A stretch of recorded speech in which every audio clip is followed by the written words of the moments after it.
Hi everyone, welcome to Farmwskiville.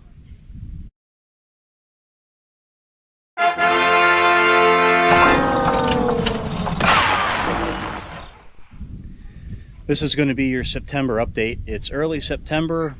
I think the highs today are going to be about 90. It's hot, it's humid, it's soupy, blah blah blah blah blah. I think we have a chance of storms this afternoon. Not a real good chance, but some. So let's go around and see what's been happening this last month. We were expecting a tropical storm about 2 weeks ago, so we moved Bucky's shanty up here on the septic mound. I don't like to keep his shanty in more than one place for, a week at a time. So he's pushed out all of his bedding, and there's some manure that's piling up in here, and that's not good. So we got to get it cleaned out, and I want to get his house moved. You'll notice he's not attached to his rope today because we've been letting him free range the last 2 days, and he's not going out of bounds. He's being pretty good about it. Also, I did run the mower yesterday, so it's kind of hard to tell, but Bucky kept this mound mowed down nicely. So when I ran the mower over it, there wasn't a lot of grass to actually mow. He had it down, because normally I have to go really slow over this area, and sometimes I have to go over it twice. Even during the winter time, this grass will keep growing. Also, we noticed that some of the chickens decided that they wanted to make a home underneath here. They're staying nice and cool in the summer heat. So when we move this, we'll bring some compost over here and throw it down and fill in these holes. And before long, we'll have grass growing again. There's another patch right there I have to fill in. Just the nature of having chickens around. Y'all probably watched a video not too long ago about how wet it was here in August. We had water in the swale just yesterday. Not a lot, just a little at the bottom. Same thing over here. We had just a little bit of water in this swale too. But it looks like the water level has gotten to that point where it's virtually dry. Let's see, there's a little bit right here. There's probably some more in this round hole back here. Yeah, but it's definitely going down. This is a little bit more like typical summer water levels. Maybe just a little bit higher, but definitely not all the ponding in the grass. So I got a special treat for you. Knowing that the water levels are lower, I got my longer boots on today. So we'll be crossing River Run at the low spots and going over to the other side to see what our pastures look like. So I showed you a spot where the chickens have been on the last update video when it was wet, where the chickens had been in their eggmobile and then where they were feeding under their shelter mobile. This basic spot right here is where they were in their eggmobiles, where they were sleeping, the three of them, where they sleep at night. And looking around, you can't tell that there's any feathers or manure here at all. That's been about a month ago. Now, just so you're not confused, this spot right here, this spot always looks like this. I've never been able to grow grass real well right here. We'll probably take care of that with some compost and a little bit of grass seed this year. You hear me? This year. Or there'll be you know what to pay. You got me? Cool. So then over here, this is the spot where their shelter mobiles were, so this is where they would feed. There's a spot I can kind of see here, and maybe a spot kind of over here where it looks where they were scratching, but you really can't tell. And like I said, even 2 weeks afterwards, there was grass growing in here already. So if we get down real close, you can see a little bit of dirt, but not much more normal than the rest of the yard. And you can see we got new grass growing in. Looks pretty good. Looks like Bucky's over here chilling out, just hanging with his chickens. do you say, Buck? Huh? It's nice under the shade tree here, isn't it? It's a hot day. Just sitting there chewing your cud. This is where we bring a lot of the scraps out to the chickens. That's what this this old pan's for. We dump all kinds of food scraps in it and they eat it up. So this is the newest thing, mobile piece of whatever, as part of our egg laying industrial complex here. Just finished it today. You'll see how to put one of these together on a video soon. And this is our mobile egg laying hut. I don't think anybody laid any eggs yet. If you see white in there, it's because there's golf balls in there. Sometimes it helps fool the hens into laying eggs in there. And then of course Bucky thinks this belongs to him.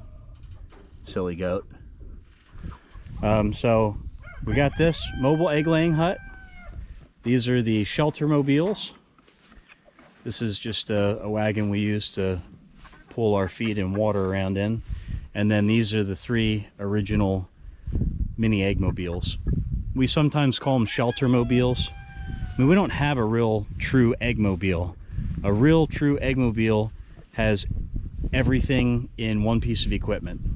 So usually it's some kind of a wagon or something that you can pull, like a sled. Not like a sled you use during the winter. I mean, you can pull it across the pasture with your tractor or truck or whatever. But it would have the capability of keeping the roosters and hens in at night and protecting them like this. It has the ability to shelter them or shade them like these do. And then it also has laying boxes inside of it as well, so it's all in one thing, one unit. And because I am more about small scale, I don't want to use a truck or a tractor or whatever to pull a big wagon around or a big trailer around. I want to be able to, for one grown man or woman, to do it themselves. So that's why we have it set up this way. It is a little more work, but then I don't really have to worry about a breakdown. So that's the update on that. The ladies are definitely laying eggs. I would say we probably have about 5 dozen eggs we've found so far, and there could be more that we haven't found. In all fairness, as we're walking through the silvo pasture here, I will tell you that I did run my 52-inch zero turn through here up on 4.5. So I did actually mow the silvo pasture one time. And so if you're wondering why after several months it doesn't look like it's overgrown as much as you think it should be, that's the reason. But it definitely has grown some. From the last video, there was a lot of standing water in here, and now there's not. Easy way to tell where the water is: the ground has a grayer appearance than what might be surrounding it. So there was a lot of water here. You can see it's gray. But if you move over to here, you can see it has a little bit more color. There are also pine needles coming out of the pine trees that might fool you a little. But that's what we got going on here. I'm going to take you down this silvo pasture lane. This would be, I guess, lane number 4. I still haven't come up with a good designation for these. I need to. But this is the 4th lane from the 1st lane, and the southern lane is the 1st lane. So that's what we use for now. We have a cross path that we have going between these lanes, and I'll just walk through there instead of trying to walk up and down all these lanes. But we don't have any standing water out here at all right now. It is kind of hot out here, but at least it's humid too.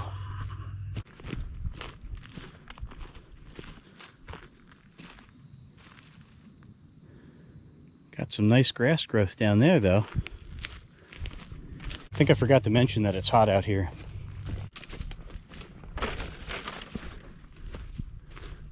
Got a little bit of grass growth going on there. And and some further down there. Yeah, we got a lot of work to do on this thing yet. A lot of work. Tommy's probably going to have to come out one more time. So this is the last path. This is like lane number 1. And there is no standing water even over here.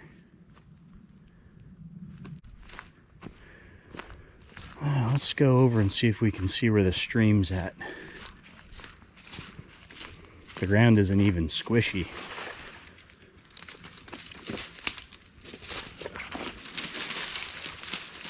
There it is. That's the stream on the southern property line.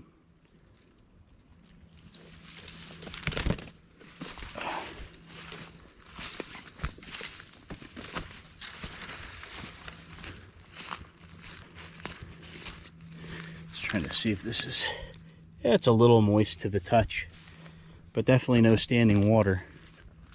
I found out something. This here, where we watch the water come from the southern stream, and it usually flows back when the water level comes up. I found out that this used to be a naturally flowing stream many years ago that flowed from the north and came like this way. So I'm going to just walk this real quick. I always wondered, I thought it was like an old hog path, but it's not. That's why the water took this route when it did. When they put these properties in back in the 80s, I think the stream got rerouted to its current location, which is just to the east of where we are now.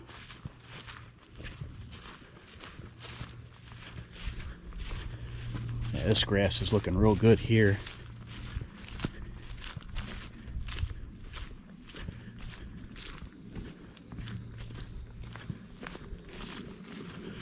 And then we'll go take a look at, oh wait a minute. This would be lane number, this is lane number 2, not lane number 4. And then lane number 1 here at the south.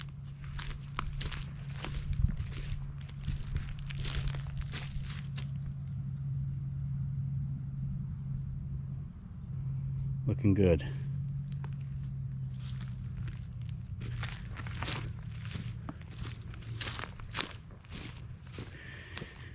Here's a spot you can see. It's kind of gray. This is where there was standing water. And then if I back up to here, it's got more of a brown color. That's where it was out of the water. May have mentioned that earlier. And things are rotting down very nicely.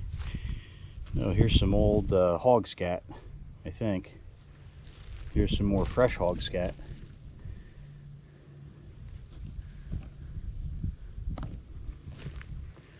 You go to River Run here, you can see the water is moving,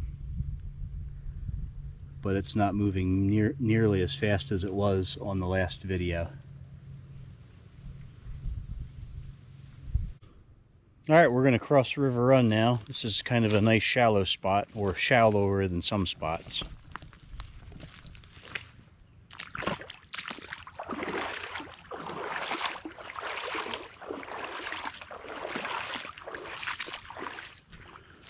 Oh, that was easy. So I'm over at lane number 1 on the eastern side of River Run. It looks like there's one little spot here that has just a little bit of standing water right here.